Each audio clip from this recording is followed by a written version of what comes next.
datang dengan Mugen carpet bang memang padu bang. Hai, Assalamualaikum warahmatullahi taala wabarakatuh. Okey, abang-abang agak-agak yang mana sedang mencari Honda Odyssey yang ni tahun yang latest bang, 2022.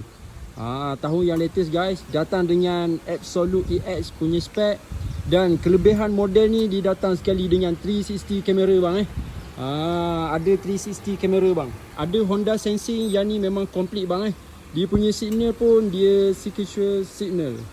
Okey, lepas tu dia datang dengan lampu LED, dekat bawah ni pun ada lampu LED lagi. Okey.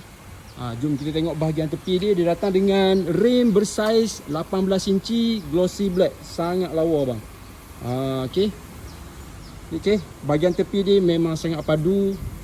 Warna putih dia pun memang sangat cantik bang. Unit ni datang dengan blind spot monitor. Safety features. Okey, lepas tu dalaman dia macam biasa geng, komplit semua ada. Fully function steering bang, ada pedal shift. Okey, ada power boot, ada parking assist, lane keep assist, ada pre-crash, ada dua power door dan juga eco mode. Unit ni sangat jackpot, mileage dia baru 13,000 bang Akak-akak semua yang mana mencari MPV 7 seater yang ni adalah pilihan yang sangat terbaik bang. Datang dengan players yang besar, saiz lebih kurang 9 inci, datang dengan panel digital bang, ada armrest dan dia datang dengan seat semi leather seat bang, bucket seat dan juga ada electric seat bang. Macam biasa ada dua power door kiri dan kanan. Dalaman dia macam ni bang dia punya seat pun boleh adjust bang, kiri kanan depan belakang semua boleh adjust bang Dia punya cushion ni memang sangat padu lagi bang.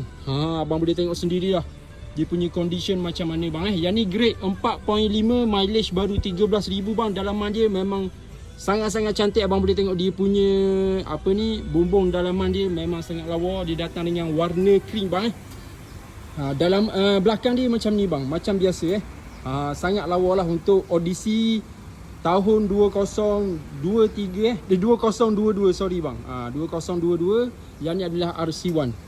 Dan saya lupa lagi sekali bang, yang ni datang dengan Mugen carpet bang memang padu bang.